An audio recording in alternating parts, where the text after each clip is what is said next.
When Captain Kate Pryde is murdered by a vengeful Sebastian Shaw, will the teammates of the Marauder come together like never before, or will they be torn apart by distrust? Well, let's hop into Marauders issue number 8 and find out together. So, as we join the comic, Emma Frost, the White Queen, is actually out of her element. No fancy gala balls for her today. She's actually leading a field trip of young mutants around the factory where they're making the wonder drugs that they sell to the humans. But as Emma claims, what they really make here is leverage, and when you kids grow up, you'll learn to make your own leverage too. Isn't that just wonderful? This truly messed up episode of Magic School Bus gets interrupted, however, when Emma gets a psychic call from Bishop. He was investigating Kitty's disappearance, and to his horror, he discovers that, well, she's very much dead. Now, the White Queen has been shown to be a pretty cold customer, but in a rather interesting bit of characterization here, she tries to put on a strong face for the children, while on the inside, she's absolutely falling apart, blaming herself for Kitty's death. In fact, she very sadly and very impishly gets out a "to me, my Marauders" before we end up switching scenes. The subject quickly changes to evacuating Bishop and getting back Kitty's body before the evil Hellfire Jr. kids can chop it up for DNA. The bulk of the Marauders team is actually away right now on other important business, but Bobby Drake the Iceman is there, and well, that's really all they need right now. One Omega mutant can make a huge difference, don't you know?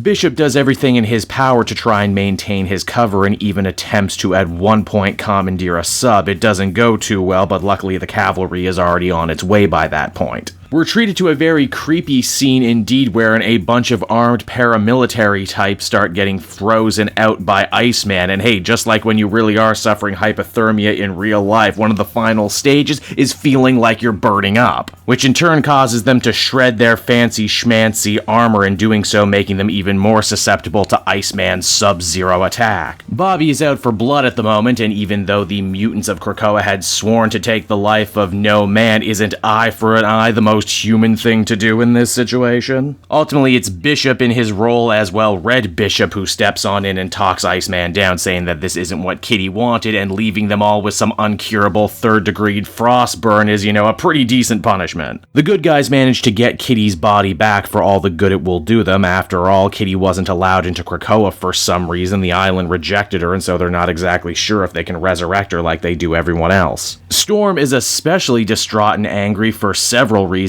One, Kitty only was given the job because Storm turned it down. Storm should have been watching her closer as she had planned, and she's especially mad at Emma, who seems to just kind of be a lightning rod for everything bad and terrible. She even slaps her about a little bit in rage, and Emma uncharacteristically just kind of sits there and takes it, believing that, yeah, she probably should be punished. It's what happens next, though, that's a real jaw-dropper. You see that despite all the bad stuff that's going on, Emma actually has faith and hope that if they work together, they can indeed bring Kitty back. She basically says that Krakoa is the land of possibilities, and even mentions how great she felt when Scott was resurrected after that Orchis suicide mission, literally giving those good vibes to Storm psychically. Now, what of Kitty's killer, Sebastian Shaw? Well, he's celebrating right now with the rest of the Black Chess set. His son, Shinobi Shaw, has even picked the brand new Black Knight, and it's two people, the Fenris twins. You remember these two, don't you? Former members of the Thunderbolts and the Assembly of Evil, descendants of Nazi supervillain Von Strucker. I guess Krakoa really does welcome all types. So the Shaw family has no shame. What else is new? If anything, Sebastian feels untouchable right now, as no one can actually connect him to the murder of Kitty. Well, except for maybe Lockheed the Dragon, though, who actually isn't dead, we discover as the comic comes to a close. And so that was Marauders issue number 8, everybody, and again, Jerry Duggan is managing to craft a really interesting story using pretty much every parts of the mutants and the Krakoan setup. Do I think Kitty is going to come back? Oh, 100%. She was the poster girl for this book when it started, but I like the idea that the team is deep and interesting enough on their own that they can have a whodunit murder mystery. I also get the sneaking suspicion in bringing Kitty back to life, the Marauders are also going to have to deal with what exactly it is the island has against her for whatever reason, and that's going to be quite the revelation when we get there.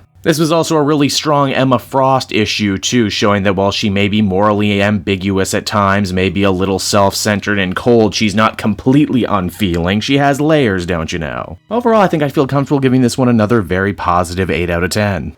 Hey there everyone, it's your pal Cape Joel again, and if you're seeing my face right now, that means you watched to the end of the video, and I'll always be grateful for that. Retention helps in this crazy YouTube game, and so does becoming a patron. If you head on down to the description, you can find a link to my Patreon page.